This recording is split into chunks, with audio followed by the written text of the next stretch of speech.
Chef David Chang and the members of the Recipe Club sift through millions of search results to find the very best way to make the food you want to eat. Each week, they cook 3 recipes for the same dish, debate them, and ultimately declare the winning recipe. Check out Recipe Club on Spotify or wherever you get your podcasts. This episode is brought to you by Anytime Fitness. We may talk a whole lot about sports, but when it comes to keeping fit ourselves, there's definitely room for improvement. I hit this point early July. I was just like, I am not in good enough shape. I started trying to walk at least 15,000 steps a day or hiking or just anything to keep my legs moving. Now it's the end of 2023. I feel great. I had a physical 3 weeks ago and the guy was like, you're doing great. You're doing better than you were 3 years ago. I felt great. Whatever your goals are, progress is possible thanks to Anytime Fitness.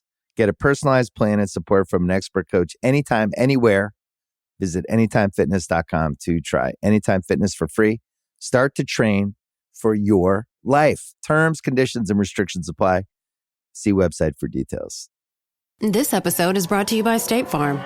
From your morning podcast to your afternoon playlist, State Farm knows you personalize your entire day. And that's why State Farm helps you personalize your insurance with the State Farm Personal Price Plan. It offers coverage options that help protect what you care about most at an affordable price just for you. Like a good neighbor, State Farm is there. Prices vary by state. Options selected by customer. Availability and eligibility may vary. I need support staff to clear the room.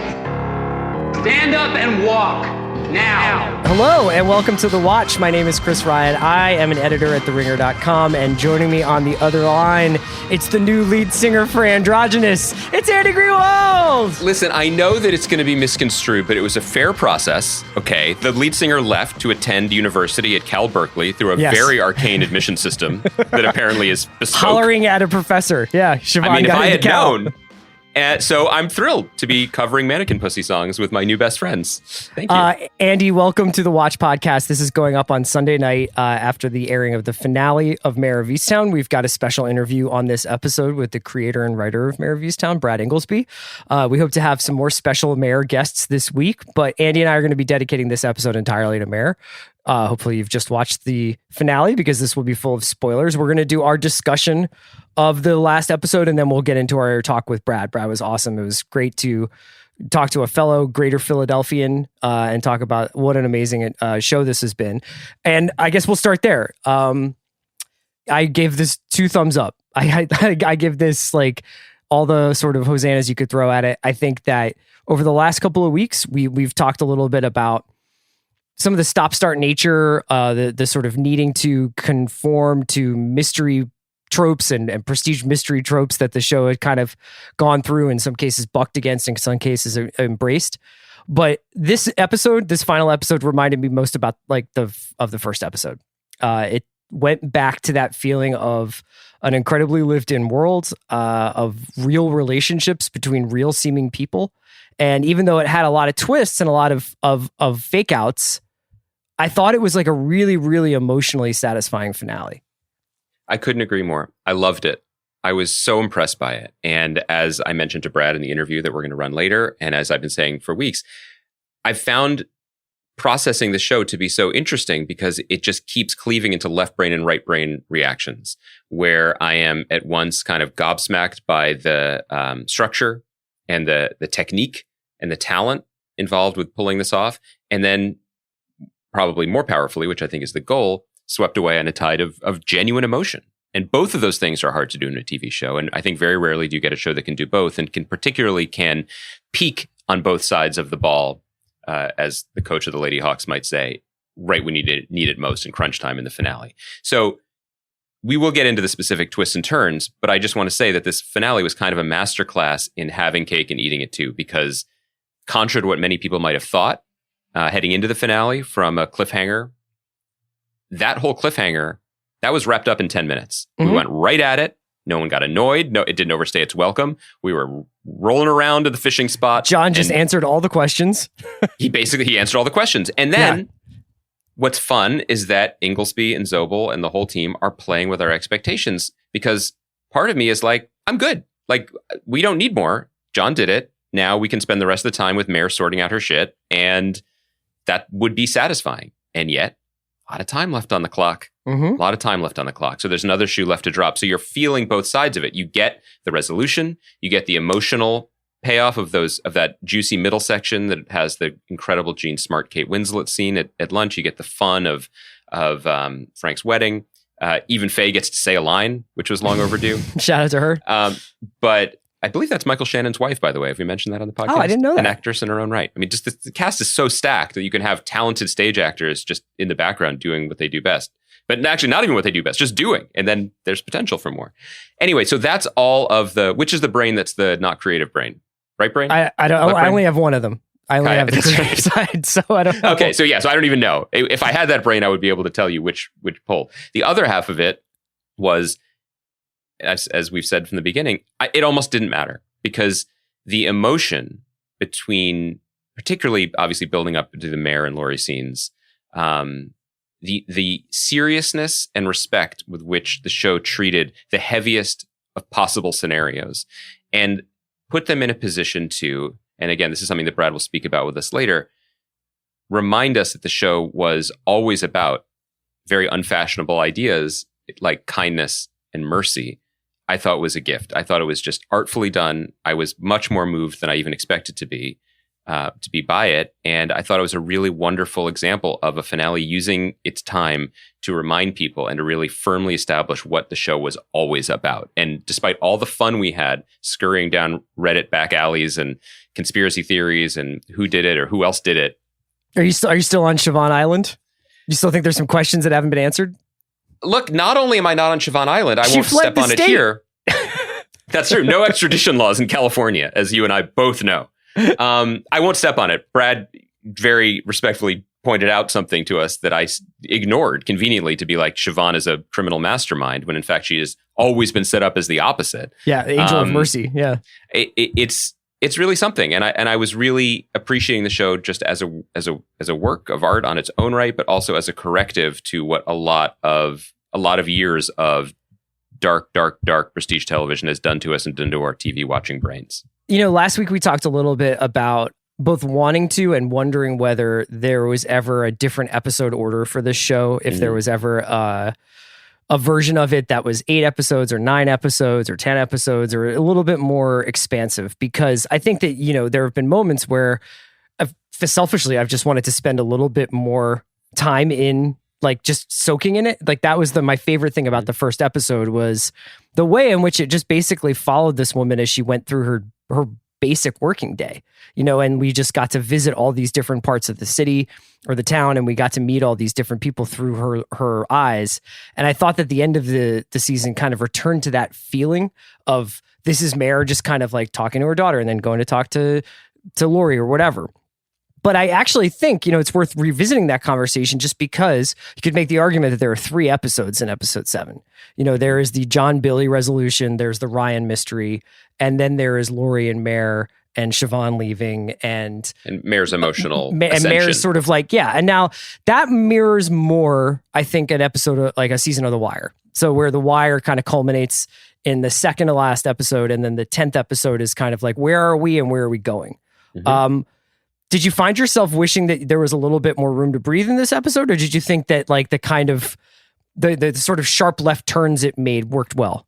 I think it worked well because it was cashing a check that they had smartly written at the beginning. And obviously that worked on a number of levels because the show opens with a prowler in front of the couple's home and we return there, and that's a key piece of information. And again, I just said this is a slight digression, but yeah, I mean, we didn't even know old Ridley officer Chekhov had a gun in his shed.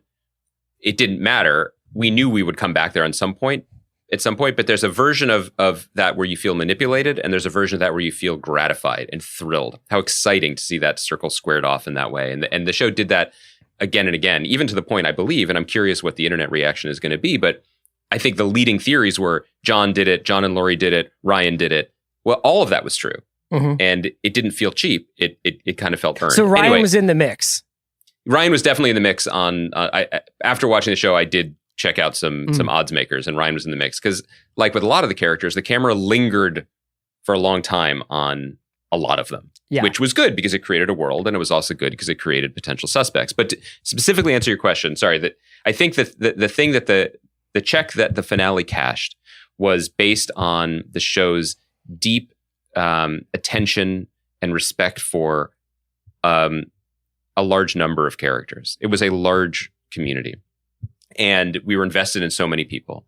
And I think that the danger of an event series, a limited series, or specifically a murder mystery show is that it telescopes everyone's lives or their death into a very, very fraught, short period of time. Yeah. Where everything important happens only in this period of time. And what was so cool about the finale was that it exhaled.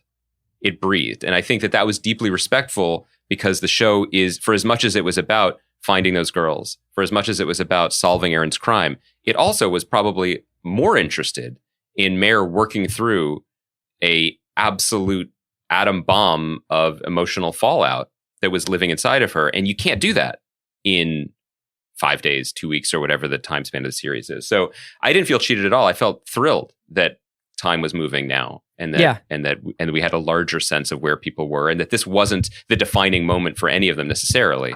I can't tell you how delighted I was at the moment after John confesses, which now in retrospect was like way too generous of a confession, you know, when he's just like, anything else I can help you guys with here? Like, no, not only do I not want a lawyer, I don't even require another chair in the room. Exactly. Like, we're not going to be here long. And I just want to stress, Ryan had no idea what I was doing, you know, yes. like, and when he does all that and he goes to court and everything, and you see the amount of time left in the episode, I was actually like elated, because I was like, there's so much stuff here that I would just do. I would love to just spend time with Mare and Beth, or Mare and Deacon Mark, or Mare and her, you know, whoever. The Ryan stuff I thought it was just really like sharply done. I'm sure people might be like, well, you know, what about this and what about that? And like, how come we never knew that he was also the yard, doing that guy's yard? Mm-hmm. But it was very tight. And it then creates this amazing parallel between Mare's life with her losing her son and Lori's life with her losing her son, figuratively. I thought the cool thing was, and we could talk a little bit about this, is most shows give you clues. So you're going through a mystery show and you're just sort of watching for weird behavior. And I think Mare of Easttown, you could say knowingly, or you could say manipulatively, did a lot of those reaction shots that you're talking about, where it's like, you know, Neil was it Neil Huff is the actor, right? The actor. He's the cousin. He's the cousin who's the priest. A couple of reaction shots to him where it's just like, this is lingering just like a little longer than you would normally. But for me, the clues were more behavioral, and they were more thematic, and they were more emotional. Like, I mean, we talked to Brad a little bit about this, but the mirroring of the relationship between Bethy and Dawn not telling Beth about Freddie extorting her, kind of inverted, is what Lori does to protect her family against Mare, and sort of, I mean, honestly, obstruct justice for a little bit there. You know, even and then the Zabel stuff, like Zabel kind of quickly exits the stage, and really there's just that mother scene where she slaps Mare. But for the most part, like the reason why Mare discovers it's Ryan is because she's sort of following this ideal of police work that Zabel sets up. Yeah, specifically to the Ryan thing, I just want to say, like, the reason why it works for me is because, like everything we're talking about, it is grounded in the emotional. And I feel like in whodunits, there are generally two kinds of reveals of who did it. And one that we see a lot of is when the mask drops and a person who seemed nice is revealed to be a sociopath. And then the actor, I'm specifically thinking of the lead actor who was on our podcast, whom we adore from a previous HBO Prestige, who'd done it earlier in the year, gets to play that part of a character, which is really fun for a villain, or for an actor to play a villain. This, it's a child. Mm-hmm. And what we're focused on in that moment is he's so scared, and he runs to his mother, you know, and it's primal, and it's devastating. And it's devastating because of, as you said, we understand Lori. We understand her hardship, her struggles, and we understand what a rock she has been for Mare, who has been the poster child for familial strife. And, you know, there's no, at least in terms of the audience of me, it's kind of a beautiful ending because there isn't judgment in it. Mm-hmm. It's a cascading series of disastrous she's mistakes. So sweet to him when she's telling him like he's going to get fingerprinted and then this is going to happen. Oh, when Mare is, exactly. Yeah. And once again, I can't help myself, like that double success where there's the performance, emotional character success, and the meta success, which is you don't hire Julianne Nicholson just to be a good friend. Mm-hmm. I mean, you're lucky if you do. It's fantastic because she's one of the best actresses out there. But part of you is like, something's coming. Something's coming. And then when something is coming is a scene of just pure, raw grief, like what occurs, and connection at the same time, like what occurs in the kitchen between Kate Winslet, actor on the top of her game, Julianne Nicholson, actor at the top of her game. I mean, it's really powerful on a number of levels just to watch it and experience it. You don't hire Julianne Nicholson to not do anything, but you do hire Guy Pearce to put a couple of duffel bags into a rented car as he drives off to Bates.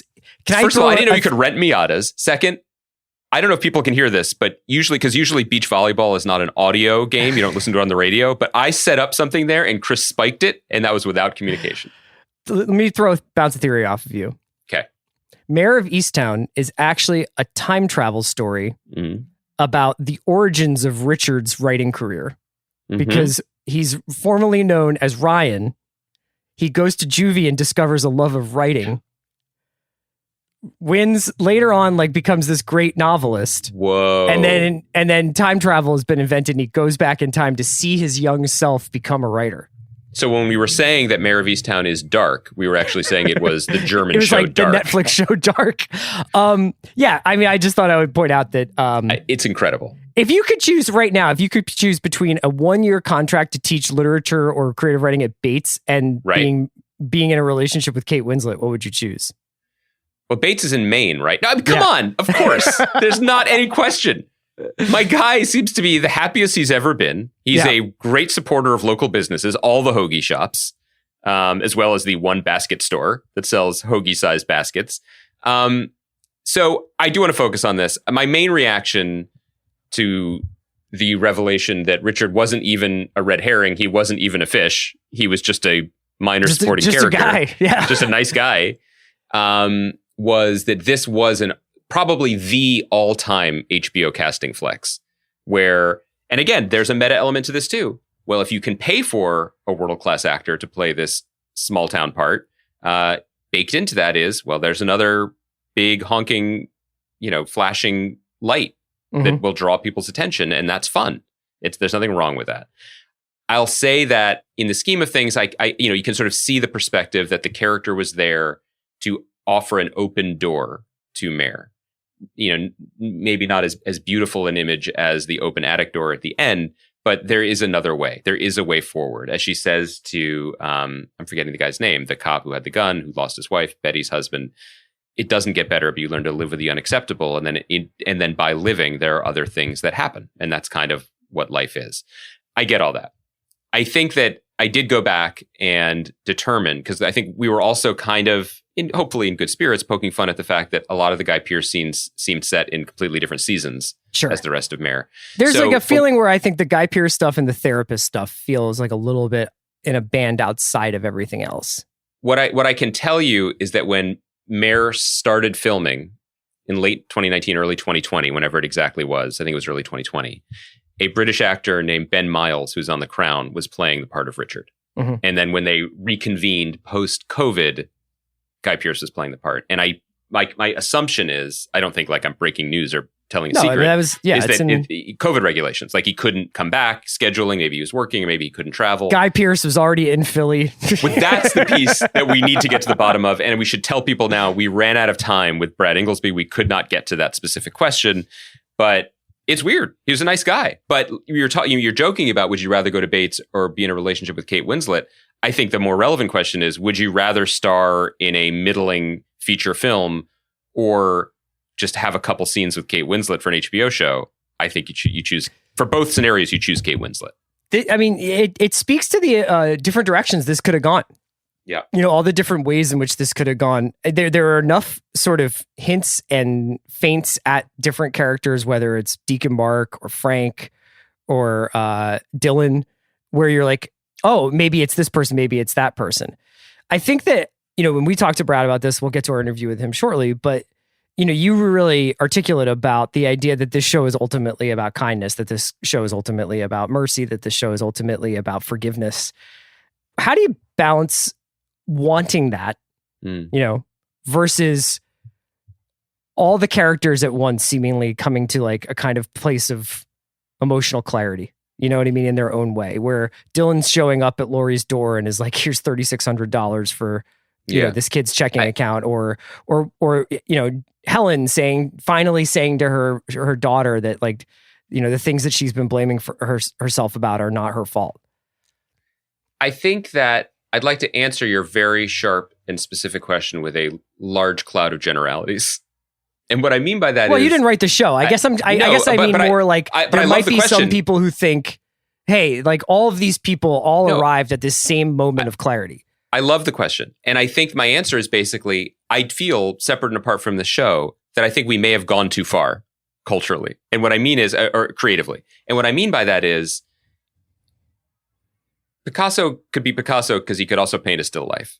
And I understand that the last 20 years of TV storytelling, I'll leave it to that, have been very much about pushing the limits and boundaries of what had been a hidebound, predictable, and traditional medium. And we've gone in incredible places. And hopefully people will continue to keep pushing the boundaries of what the format can even be. But there's a difference between, you know, good faith pushing of boundaries for stories and just rejecting things because they are what's been done or what's expected or because it's what feels right. It's a TV show. I mean, it's a weird answer, but it's kind of what I felt. And I loved that it embraced it. It played with the conventions of a whodunit. It played with the conventions of a small town story. But as we were saying, it is a story about acceptance, forgiveness, redemption, mercy, moving on with life in the face of the unimaginable. Shouts to Hamilton. And because of that, characters at a certain point are going to behave like characters. You know, they are going to serve the larger thematic purposes, if not the larger plot purposes of the show. Yeah. And what's impressive to me about it is kind of echoing of what we said before, which is do it badly, do it with bad faith emotion or unearned emotion, and it feels manipulative. Do it beautifully and you get caught up in it. And there's nothing wrong, I think, with being caught up with a show's emotion if you trust the people carrying you. And that was my takeaway from last night. I mean, I think it's ultimately about a place that does very much exist and draws from, I think, various localities around like Easttown, but like, you know, Chester County and like the sort of cultural sort of trappings of the greater Philadelphia area in general. And, you know, like the sort of public perception of Philadelphia and this area in general would be that if Dylan shows up at your door wearing a Flyers jersey, that he is probably not there to be charitable or to do the right thing. But I think what they were trying to do with this show is depict a place that has been hollowed out. It's been hollowed out by losing its sense of purpose in the sort of industrial sense.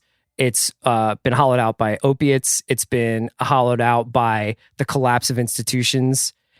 And how do you rebuild that? How do you rebuild any kind of sense of community? Well, I guess you have to do it through friends and family, especially when the church is sort of teetering there.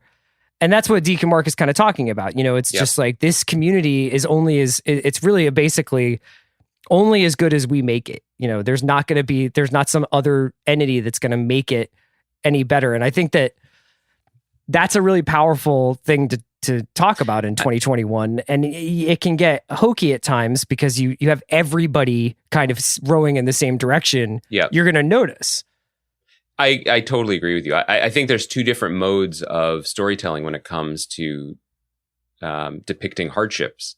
And one method is the scared straight method, right? Which is just like, we are going to show you without blinking the unvarnished horror of drug addiction, what it does to a community, what it does to a person's body, what it does to a community's soul. And there are valid projects that take that approach. Personally, just in terms of my own taste and also in terms of how I receive information and learn from it, I wouldn't say this is sugaring the pill. I think that what Mare of Easttown does in terms of its view of a community is it doesn't really flinch from horrific things. I mean, Mare's 5-year run is a testament to that, right? Right. But it also shows that even when things are frayed, it doesn't mean they're broken. And some people are able to rebuild and some people aren't, but life goes on. And I find that to be more, not just more moving or more, you know, feel good, but also I find it to be more instructive because it leaves people with a sense of what, of somewhere to go next. And I feel like as I'm saying this, I feel like I'm echoing things that I was reading about like political messaging last year, which is just, getting people angry isn't effective because, anger is an emotion that keeps you hopped up on a certain level and not actually connecting. But if you pivot and you tell them about what something positive is or how to connect to things, I don't know. It clearly this taps into something more basic or about human communications. And I didn't major in communication, so I don't know. But that works for me. I mean, I was thinking, I often thought of True Detective when I was watching this show. I think you often think of True Detective anyway. Well, I think mostly because True Detective also had such a great sense of place. You know what I mean? And a place that I don't think that we had seen a lot of on TV before. That rural Louisiana, which I know True Blood also mined and has become like a very sort of de facto like set for a lot of productions because of Louisiana tax breaks for filming. But that need for. And I think that this is where the Reddit brain kind of gets born, is that idea that it is Carcosa and it is this sort of occult, political, and also like underground conspiracy to manipulate the populace through a variety of ways.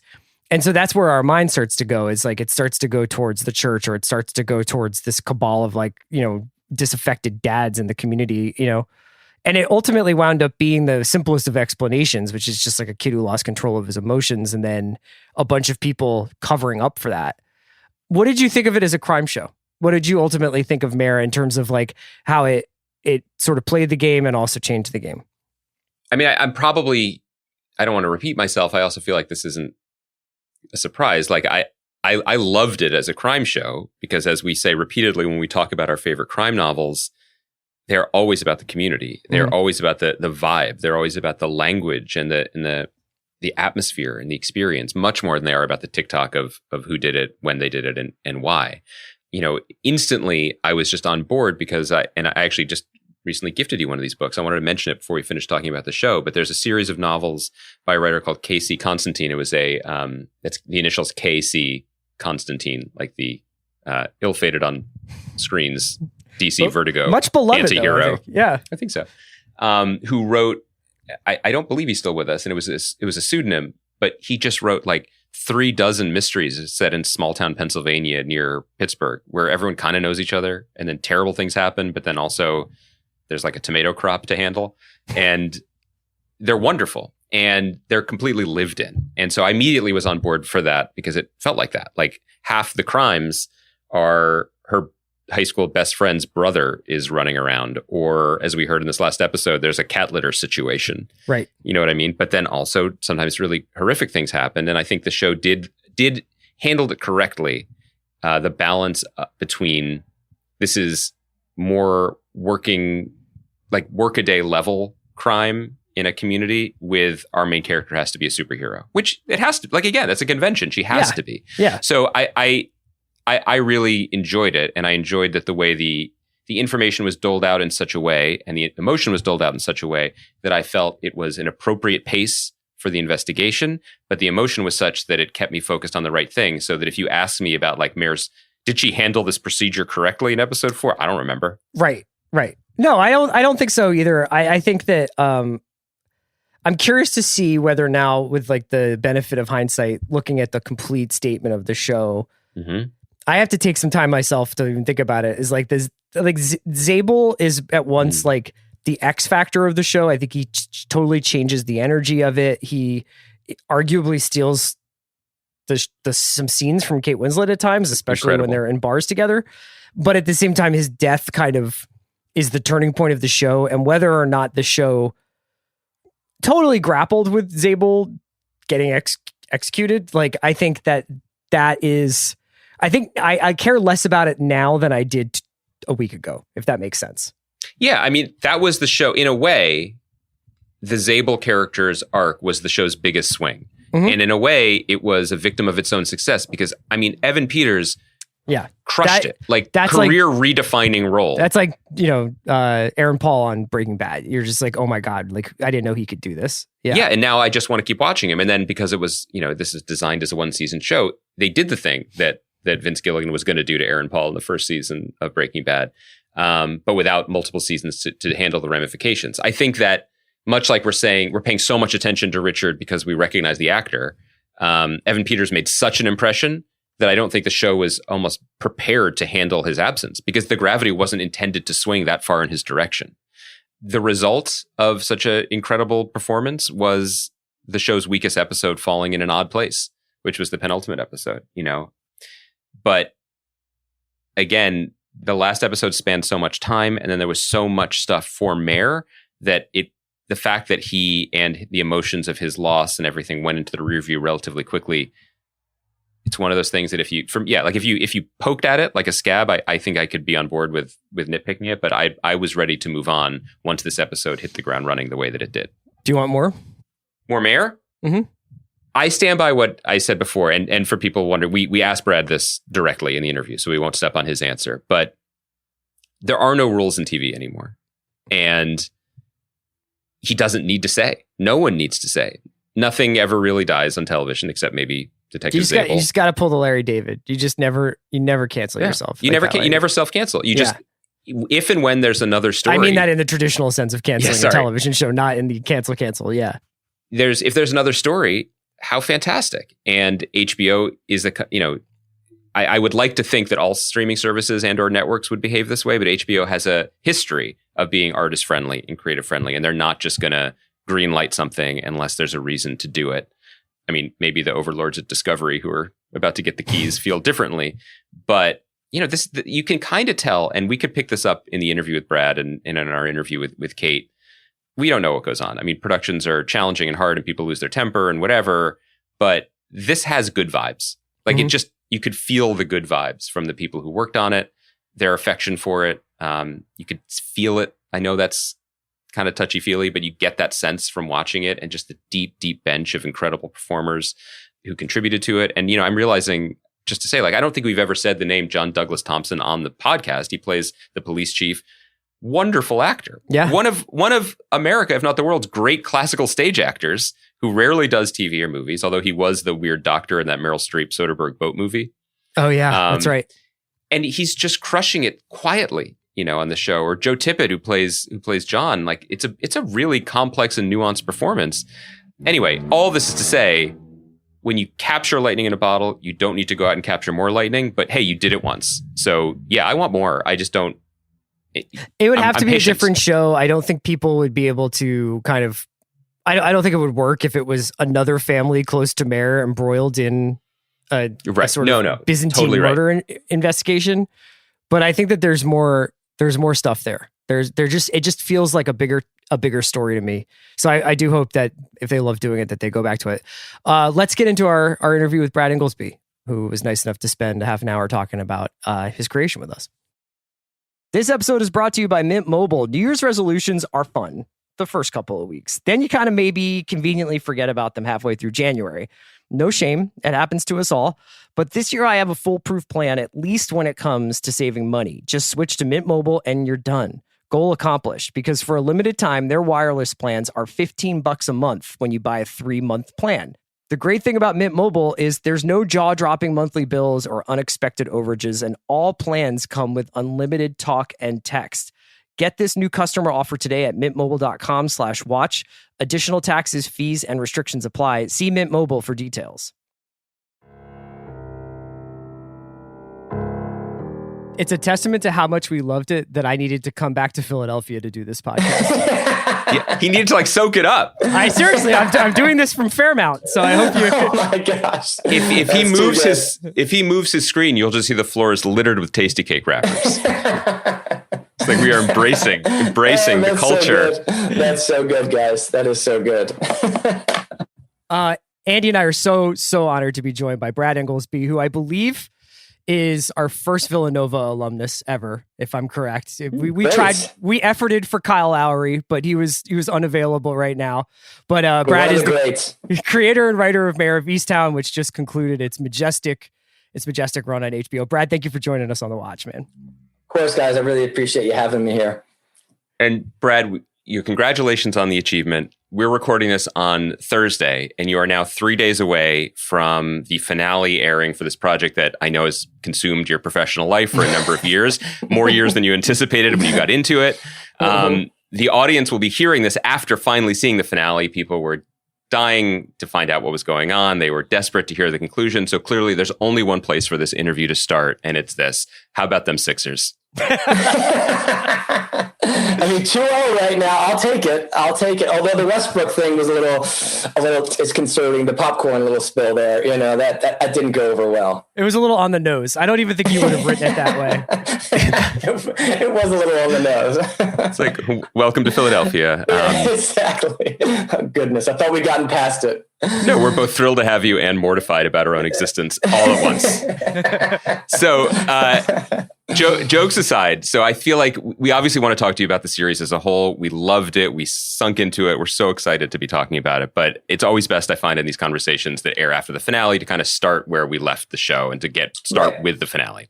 So, in the conception of the story, why was it important to you that the crime was always going to be centered within the Ross family? And why was that important to you that the ultimate killer was Ryan? And I'm asking, I guess, this is kind of how I've been talking about the show, and you've heard us do it from the beginning, not just as this makes it a successful mystery, more along the lines of, why was this particularly relevant to the emotional story that you wanted to tell? Why did you need to say this in order to finish the statement about this close-knit community that can sometimes veer into an almost uncomfortable level of, incest, frankly? Right. No, of course. I think the show, one of the ideas that I was always interested in the show was mercy, this idea of mercy. And if you look at the show as a whole, it starts with Erin. Here's a girl that's never been shown any mercy in her life. The one act of mercy she's shown, it comes from Siobhan in episode 1, who comes up to her, is like, hey, I'll give you a ride home. Are you okay?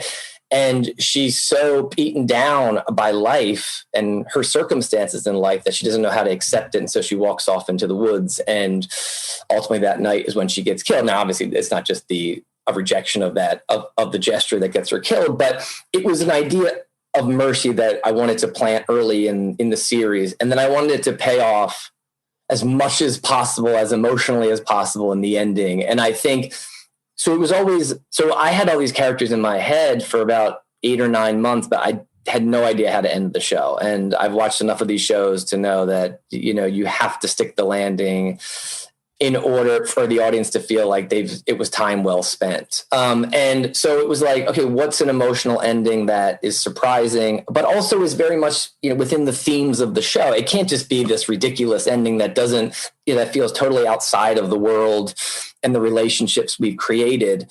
And when I was going through as I started to think about Ryan and what it would mean for our character journey of Mare, it started to make a lot of sense. Here's a woman that's lost a son. Here's a woman that has to confront the loss of a son. That's the most important thing. And how does she do that? And also, I was convinced that we had to make that journey as hard as possible. This is a woman that is adamantly not going to confront the loss of a son. That is always avoiding all the conversations and talk. And so in order to get Mare Sheehan to go up into the attic, that has to be one hell of a gauntlet. And so what are the things that happen? And they have to be really devastating. And it made sense just as a parallel. Here's Lori, a friend in her life, her closest friend, now that would have a child that she's going to lose as well. So just as I started to put those pieces in place, just the thematics of that were interesting. And then it came back to mercy, which is the ultimate act of mercy in the show, in my mind, is Lori loving a child that has caused her entire clan to fall apart. That is the ultimate act of mercy. And so when I started to put those pieces in place, it all kind of made sense in terms of the themes of the show. And how do you get Mare up in the attic at the end? Is these are the things she has to confront. It has to be as hard as possible. And what would be incredibly hard is for Lori. It's Lori. It's involving Lori somehow. And so I just started to put the pieces in place. I didn't have all the pieces in place, but I had a lot of them. But it made sense in terms of the emotion and the themes of the show that it would involve Lori. And then I just started to veer towards Ryan. So it started there, and wanting to make it incredibly emotional arc in terms of Mare and Lori. You started your answer by using the word mercy, which I think is so crucial to understanding the show and your reason for creating the show. And one of the things that I think must have been interesting for you and maybe frustrating at times as you've devoured, I mean, hopefully you were self-protective at some point, but at least engaged with the coverage of the show, was that I feel like people fundamentally misunderstood, and not in a malicious way, because they didn't know your writing maybe, and they were watching the show in real time, how fundamentally the show was about kindness. And the thing that I found so deeply moving about the finale is that that's where you left us. And then all of a sudden, everything else snapped into place. And you even I fell prey to this last week after saying for weeks, I don't like to watch TV like a Redditor. But all of a sudden, I was coming up with a theory where Siobhan is a murderer. It was a good theory. Siobhan, who, as Brad just said, shows mercy. I mean, she immediately absolved herself because she was the only kind person. Mm-hmm. And so this idea that our kind of like darkness-ravaged prestige TV broken brains can't understand that this is a show about kind people. So we're always looking for, Mare isn't going to survive or Helen's going to fall down the stairs. Well, I heard she did fall down the stairs, but she's not going to get. But she's not going to get back up. Do you know what I'm getting at here? So Andy, I'm really happy you say that, because it was written. This is written in 2018, when we were in a place in this country where I was like, we've lost these ideals of kindness and compassion and mercy.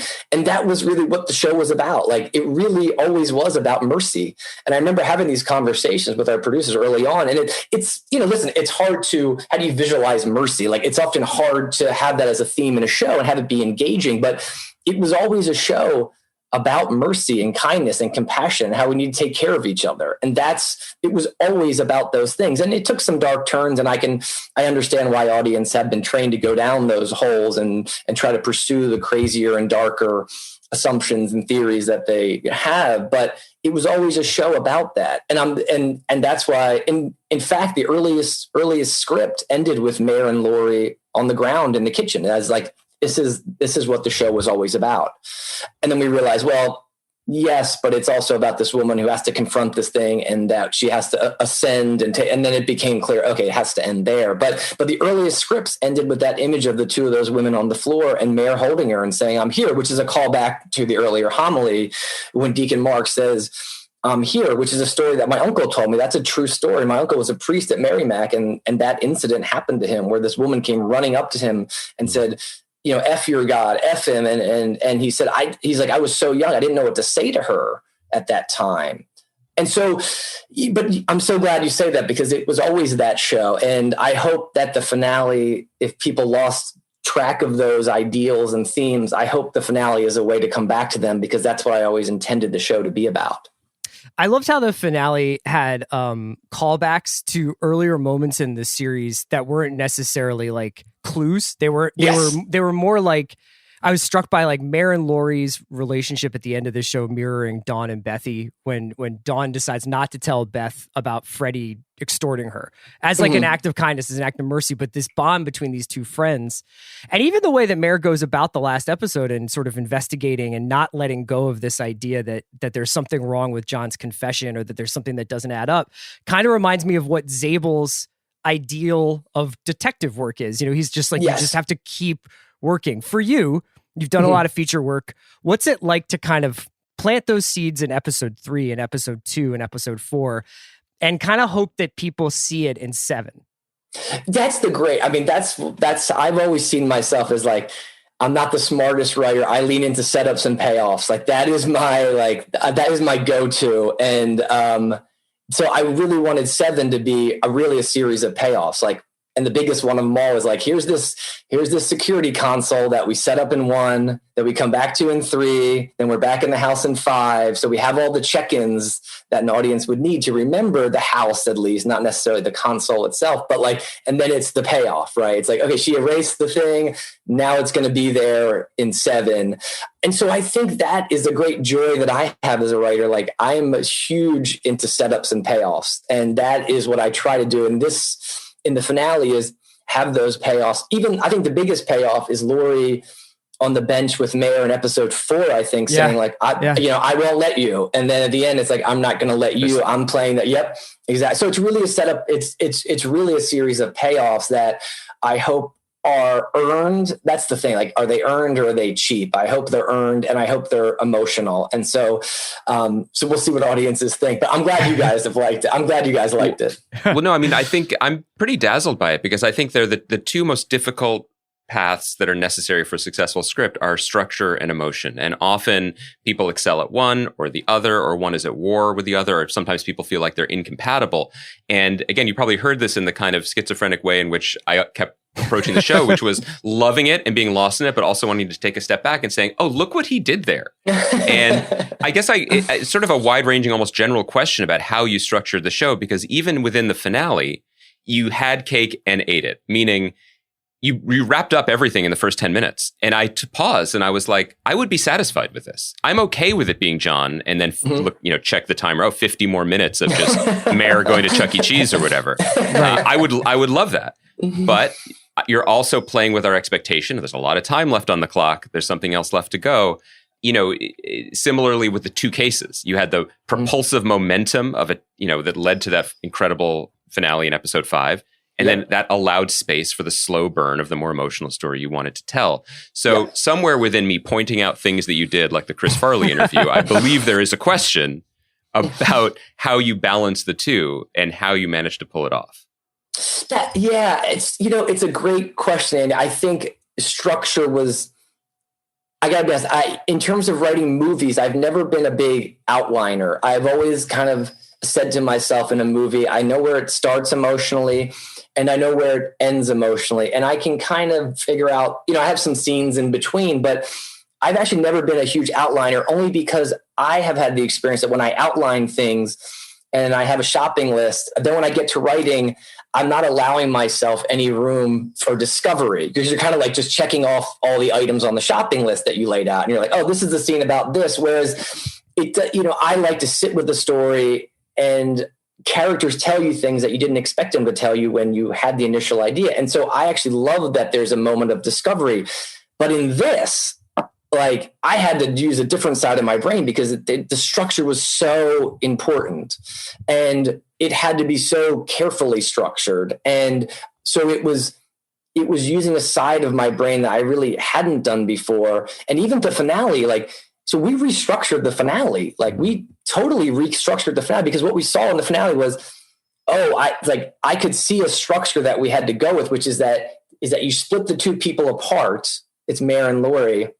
And then you need to bring them back together. Whereas in the strip, we had this huge montage at the end in the back half where you got to see everybody and you got to go to Dawn. And you saw a couple of those moments with Jess in the picture and Dawn getting in the house. All of that was at the back end in the script. Well, I watched it and go, I don't even care about that. All I care about is these two women. It's about these two women. This is what the emotion of the show is about. And so we moved things around.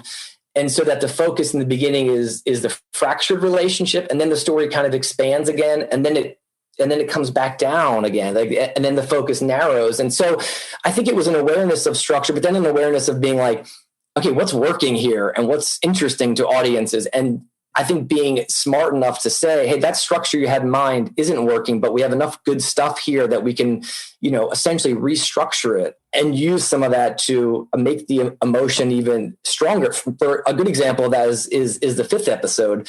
We had this great song by Grouper that I was listening to all the time when I was writing these scenes about Kevin. It's a beautiful song. And we got into 5, and there was so much stuff happening in 5. There's a lot of stuff happening in every episode. Some of them are over stuff, but we just felt like, structurally we can use this song by Grouper and have an audience tie into the Kevin emotion of it. Because what happened, guys, was we got to the end of 5 and Mare's against that wall, and it was a crazy scene. It's suspenseful, but it wasn't emotional, really. It was because Zabel died, but it had to be more emotional than it was. And so we used this song that we were able to place in the beginning of the episode when she sees him on the computer, and then in the middle of the episode, and then we were able to bring it back. So it was an awareness of structure, but also an awareness of emotion needs to be present, that the things that are happening aren't just a procedural, but they're emotional with Mare. And so, I gotta be honest, it was tricky, but I think we were always aware of needing to ground it in Mare's emotion as much as possible. Yeah, because you talk about that. I mean, Andy and I have referenced this a few times. I think we felt like what this show, one of the things that was so refreshing about this show is that it played with some of the stuff that you've seen since like True Detective season 1, since 14 and Broadchurch and Night Of and these great limited mysteries. I guess Broadchurch went on, but how do you basically say, okay, these shows have shown us a way of doing these sort of stories in a different way. How do I do it different from them? Because I noticed a lot of what you're talking about with like, we have to finally end it with emotion. It can't be just a red herring, a fake out. Everybody slaps their forehead and can't wait till next Sunday, because what they really want is to understand what this means to the people involved. Yes. Yeah. I think that's such a great question. It's like, when do you hold on to the tropes and when do you subvert them? And it's always a balancing act of like embracing the trope in a way, because this is a genre that has expectations, and audiences come into these shows with expectations and they watch them because they expect the show to do certain things. And I think what we tried to do, guys, and like, I hope we were successful, is to embrace the genre expectations and cliches at times and not try to be entirely different all the time, but say, how do we elevate this in a way? And the way we always leaned on was like, just make everyone incredibly dimensional and human and make them real people as much as possible. And if we can do that, then we'll have something, because we'll get the genre fans who will come in an effort to solve the mystery, but you'll also get people that would watch other dramas and care about the characters. And I think it was always just like, how do we make these people human? And that was like what we always try to do, is just make them as human and complex and inconsistent and also be specific. We know in the specific is the universal, like just be as specific about this place as possible and use that as the North Star. And that's what we were always trying to do. It wasn't a complete rejection of the tropes ever, because, if I told you this story and you hadn't seen it, you would go, I've seen that a million times. A girl turns up in a creek, a detective has to solve the case. Wow, that's not interesting. So how do we make it interesting? And I think it was a commitment to, at times, subverting the genre. Like the Zabel thing was pretty shocking, I think, but also, trying to subvert the genre by making everyone a complete human being. And that's what we were always trying to lean on. Whenever we had a moment of doubt, it was like, how do we make these people real, There's a moment that I just want to call attention to in the finale that I think really highlights what you're talking about. And I hope it helps rewire people's brains, honestly, because one of the things that the show taught people or reminded people is that if you invest in a large community of characters, it's win-win, because you get a large community of wonderful characters who you're excited to see. You also get a rogues gallery, but that's secondary. And I thought there's a moment in the end where the camera, when Mare tells her cousin that Deacon Mark is out of prison, and it lingers on Neil Huff's face for a moment. And I loved it, because at that point we know they're not guilty. And if that was in episode 2, we're like, oh, what's he hiding? But in fact, it's just like, he's a human character we care about, and he earned a reaction to this moment. And I feel like that was a subtle choice, but a really good one. And now I'd like to ask you a question, because I don't want to lose my momentum. This question might not be, I'm not sure. Like, this is a weird question to ask in a Zoom room of 3 40-something dudes from Philadelphia, but I wanted to ask it anyway, which was really about the shows and, by extension, your comfort level with the intimacy of female spaces, which I think was done, at least to my male eyes, was done very beautifully on this show. Obviously, coming out of the finale, we're thinking about the friendship between Mare and Laurie, but also the sequence of mothers and daughters and the challenges of those relationships, mothers and sons, and mothers-in-laws. And, and then also, I can't get out of my mind where the absolutely incandescent chemistry and relationship between Jean Smart and Kate Winslet ends up in that restaurant scene, which gives us everything and nothing and is exactly right. Yes.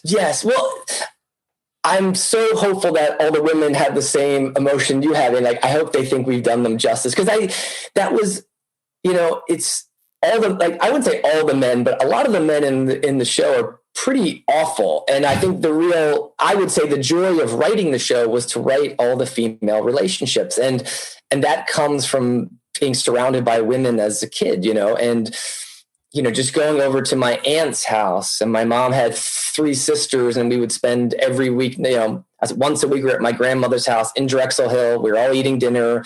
And I had a stutter as a kid, like really awful stutter. I didn't like to talk a lot. And so I would I would just listen a lot and just listen to the conversations, and also really just admire the way they would lean on each other and take care of each other. And they were aware of each other's problems and the needs of each other. And it was awesome. It remains awesome. I still have such a good relationship with all these women in my life. And so I think that was something that I wanted to honor in the show. And as just an example of the women in my life. And I would also say I had amazing women on the show in Kate and Jean and Gowrie, Julianne, Enid. And so whenever there was a moment that didn't feel honest, I'd be like, guys, you're all mothers and sisters, and tell me if this isn't working. And I think my great job on the set was to be a listener. And if Kate said, hey, Brad, I'm a mom, I would never say that to my daughter, I would never say that to my mom, was to be like, I'll change the line because you guys have the experience and I have to listen to you because you know this stuff way better than I do. So I think all the female relationships came from experience, but then I was smart enough to shut my mouth and take notes when they gave them to me. And a testament to Kate and Julianne and Jean for saying to me a few times, Brad, this line is just, I would never, ever say this, change this. And it's best idea wins. And I would always take theirs, you know? That leads perfectly to my next question, which is basically what's the difference between Mare on the page when you were first writing this in 2018 and Mare through the prism of Kate Winslet? Oh goodness. I think, Chris, I think really early on in the process, I gave up ownership of Mare and Kate. I mean, Kate she just goes so deep, is so committed to the details. If I told you the length of conversations we had about, just what Mare would look like, the roots, the line. I mean, Kate went so deep with this character that all I could do was stand back and say, it's yours, Kate, and you run with it. But I have to say, the thing I loved most about what she was interested in Mare was the humor. And I think it was so important to me to have humor in the show because it goes to really heavy places, dark places. And I was concerned really that, are there enough moments of humor? And Kate and Jean would always want to lean into the humor and to improvise moments of humor. And I think it was such a huge part of the show that people could breathe, that it wasn't a death march, that there were moments of levity in the middle of the crisis, in the middle of the sadness, there were moments of laughter. And I think the biggest surprise was, I think Kate's I laugh a lot at Mare in the show. She does them, she says horrible things, but I'm always laughing at her. And that I think was the biggest surprise, that Kate was able to embrace that part of her and even elevate it in ways I never expected. The show works because it's funny. I mean, right from episode one, once she starts limping, I'm like, okay, there's room for this here. Exactly. I feel like, Brad, you're going to be answering versions of this question all day for the next few weeks. And I apologize for asking, but we have to, because we've been thinking about it, which is, you've created a really vibrant and rich world here. There are more crimes potentially in the future. Like Kate, when we talked to her weeks ago, said she would love to play Mare again. I'm not going to ask you to commit. You wouldn't break news on this podcast, but is there more in this tank? Is it a world that you potentially and before you answer that, let me just cold pitch you right here. I have the way I say Mare of Easttown, I often add a Y in there. So it sounds like I'm saying Mayor of Easttown. Who's the mayor? Maybe we go just straight Mare of Easttown. You have the second season, Craig. You have the second season. We're going to actually meet the Mare of Easttown. It's a great, it's funny. I really conceived this story, and you guys have seen it now, as it has a beginning, it has a middle and an end, and it really has an end. It definitely ends. And so I always felt like the ending, it was satisfying emotionally. Having said that, I know, listen, I could never have expected the show, that people would watch the show, as many people would watch the show. And I'm just so happy that they have. I think where Kate and I land on that is if we can make it great, if we're convinced that we could do it, and it was that it would be great. Now, listen, it's hard to, it's impossible to tell if something's going to be great, but if we can write scripts that we feel are compelling, emotional, then I think, listen, there's definitely a chance. I haven't cracked that idea yet, but I would certainly be open to trying to crack it, because listen, there's a part of me that wants to just say, hey, it was what it was. It ends on a great note. It was always how I envisioned the show ending, and go out. And there's also a part of me that's like, why would I deprive an audience of wanting to see of Mare and Gowrie and Hell? It's hard to say no if an audience wants something, and if we could do it in a way that we were convinced could be something special, then I think there's definitely room there, for us to pursue it. Or Siobhan of Berkeley, that's sitting right there. That's right there. So I know we're out of time, and unfortunately we'll have to have you back hopefully in the future, because we can ask you things about like Evan Peters refusing to wear a scarf, like Guy Pearce being the ultimate HBO casting flex for a red herring. What was Richard's book really about? But really, we just want to leave you. There's only one question that we need to finish with, which is the show left us wondering. It's the last mystery left in Mare of Easttown. Brad Ingelsby, are you personally a Yingling or a Rolling Rock guy? Oh my God, on the record. Andy, that's such a good question. So in my youth, I was always Yingling. Now I always Yingling. Right. So as I've gotten older, I married a woman who grew up in Aston. Her dad only drinks Rolling Rock. So every time I go home, it's Rolling Rock now. And I have to be honest, guys, I've gotten used to Rolling Rock. And it's a crisp taste. It's so crisp, and that's what I love about it. He always has them cold, and it's incredibly crisp. And I've got to be honest, every time I go home, I'm like, I'll have a Rolling Rock now. So it's changed over time, guys. It's changed. Wow. We're breaking news here. And there's a personal connection even to that. Brad, thank you so much for the show, for your time. We just loved having it in our lives. We love talking about it. We love watching it. Guys, again, I'm really grateful. I really appreciate you guys having it on the podcast and enjoying it. It means a lot to me, and I appreciate you guys having me on. Yeah, thank you so much, Brad. Take care, man. All right, guys. Have a great day. Thanks, you too. Thanks so much to Brad Ingelsby. Andy and I will be back later in the week to do Top Chef and hopefully have a couple surprise guests.